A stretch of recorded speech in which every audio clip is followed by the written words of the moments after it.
Get out of my house! Margaret Hill's voice trembled, but she tried to make herself sound firm. She stood on the steps of her own front porch, clutching a photo of her late husband, Robert. The man inside the door sneered. This is my house now, old lady. He leaned against the doorframe, cigarette dangling from his mouth, eyes full of mockery. You better get lost before I lose my temper. This is my house. Margaret's voice choked. My husband and I lived here for over 50 years. You can't. Well, we already moved in. The man laughed louder. Go ahead and call the cops if you want. Slammed the door shut in her face. Margaret stood there, her whole body shaking.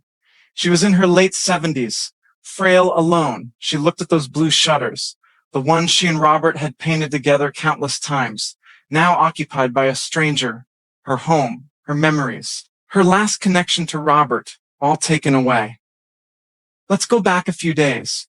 Margaret had gone to visit her sister out of state, only gone for a week. When she came back, she found the lock broken, and a strange man had moved in. What are you doing in my house? She had rushed in, shouting. Your house. The man laughed. I'm living here, so it is my house. You got proof. Of course I have proof. This is my house. Then go prove it. The man sat on Margaret's couch with his legs crossed. Until then, this is my place. Get lost, old lady. Margaret called the police, but when the officer arrived, he just shook his head helplessly. Mrs. Hill, the young officer said awkwardly, avoiding her gaze. The legal process takes time. He is now he has rights too. We need to go through legal procedures to evict him. What rights? Margaret nearly fainted. This is my home. I've lived here for 50 years.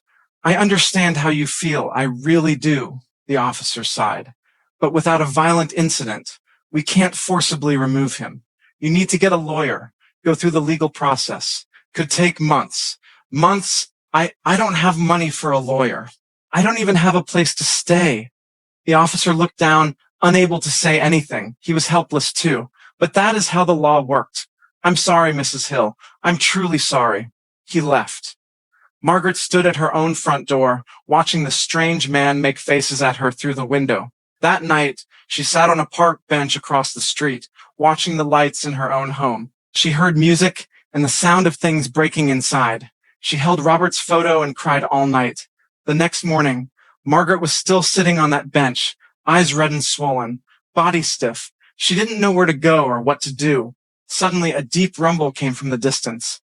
The sound of motorcycle engines. She looked up and saw 6 motorcycles coming down the street, their chrome bodies gleaming in the sunlight. Neighbors hid behind curtains, whispering nervously. The motorcycles stopped in front of Margaret. The leader was a tall man with a gray beard, piercing eyes, tattoos showing on his arms, and a leather vest that read, President. Iron Saints Max. It was Jack Bear Dalton, Robert's oldest friend, Mama Maggie. Bear got off his motorcycle, walked up to Margaret, knelt on one knee, and gently took her trembling hand. Bear. Margaret's voice was barely audible. How did you know I was here? I was passing through town, heard you were in trouble. Bear's voice was soft, but there was a fury in his eyes she'd never seen before. What happened? Who dared to mess with you? Margaret broke down and told him everything. Bear listened quietly, his jaw getting tighter and tighter, eyes flashing with anger. The cops won't do anything, they said. They said it needs to go through legal procedures. Could take months. Margaret's voice choked. I don't have money for a lawyer, and I don't have anywhere to stay. Bear slowly stood up, his shadow stretching long across the lawn. He turned toward the house. The squatter stood by the window watching them, a defiant smirk on his face. Bear cracked his knuckles. Mama Maggie, he said softly, you wait here. I'm gonna go have a chat. Bear and his brothers walked toward the house with steady, determined steps. No shouting, no chaos. Just a silent, terrifying certainty. They knocked once. No one answered. Bear stepped forward, his voice loud enough for everyone to hear. This house belongs to Margaret Hill. You've got 10 minutes to pack up and leave. We're not here to hurt you, but you will respect this woman, and you will walk away. The door opened a crack. The man peeked out, saw 6 big men in leather jackets covered in tattoos, and his face changed color. What do you want? I'm calling the cops. Go ahead, Bear said calmly. We'll wait. When the cops come, we'll all explain together how you illegally broke into someone's home. I didn't illegally break in. The house was empty. So empty. Bear pointed at Margaret. That lady has lived here for 50 years. She was only gone for a week, and you broke the lock and moved in. What do you think the cops will say about that? The man's face went paler. I, I didn't know. Now you know. Bear said, so pack your stuff and leave. You've got 10 minutes. What if I don't? The man tried to sound tough. Bear didn't say anything. He just stood there, arms crossed, his 5 brothers behind him in the same pose. They looked like a wall of iron, silence, terrifying silence. The man swallowed.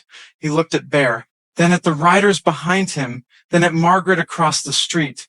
Okay. He raised his hands. I'll leave. All right. 9 minutes. Bear checked his watch. The man rushed back inside and started frantically packing. A few minutes later, he dragged a large bag out the front door. I'm leaving. As he passed Bear grabbed his arm. If I hear you've been bothering this lady again, Bear's voice was low and dangerous. We'll come find you, understand? The man nodded frantically, then ran. Bear turned to Margaret and placed the house keys in her hand. You're home, Mama Maggie. His voice became gentle again, just like you always should have been. Margaret collapsed. She tried to speak, but no words came. She dropped to her knees on the grass, clutching the keys to her chest, whispering Robert's name. Bear knelt beside her, placing a comforting hand on her shoulder. Robert was my best friend, he said softly. He helped me so many times. You were always kind to us. Now it is our turn to help you. Thank you all, Margaret cried. Don't mention it, Mama. The story didn't end there. Bear and his brothers didn't just send her back home. They fixed the broken lock, repaired the smashed windows, repainted the stained walls, and even cleaned up the mess the man had left. One rider mowed her overgrown lawn. Another fixed her broken mailbox. Within 2 days, the house looked more alive than it had in years. Margaret couldn't believe it. You don't have to do all this. We want to, Bear said. Robert would have done this. Every evening, Margaret made fresh coffee and cookies for the working riders. They laughed like family, sharing stories about Robert. You know, Bear said one day, a lot of people see us and think we're bad guys because we ride motorcycles, because we have tattoos. But Robert didn't see it that way, Margaret said. No, Bear smiled. He saw our hearts. He taught us that real strength isn't for bullying people. It is for protecting those who need help. He would be proud of you. I hope so. A week later, as the sun set behind the trees, Bear handed Margaret a small plaque. It read, Home of Mama Maggie, protected by the Iron Saints. Her eyes filled with tears again. I don't know how to thank you. You already have, Bear said. Every time you poured us coffee, every time you smiled at us, every time you treated us like human beings instead of monsters. That is the best thanks. He mounted his motorcycle, ready to leave. If you need any help, anytime you call this number. He handed her a note. We're always here. Bear, Margaret called out to him. Robert was right. You're good men. Bear's eyes moistened.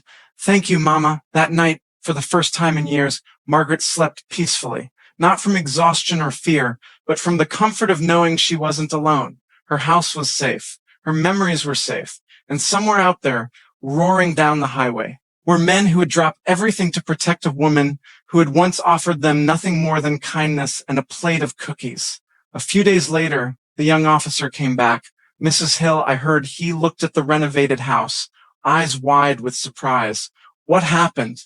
My friends helped me, Margaret said with a smile. What about the squatter? He left voluntarily.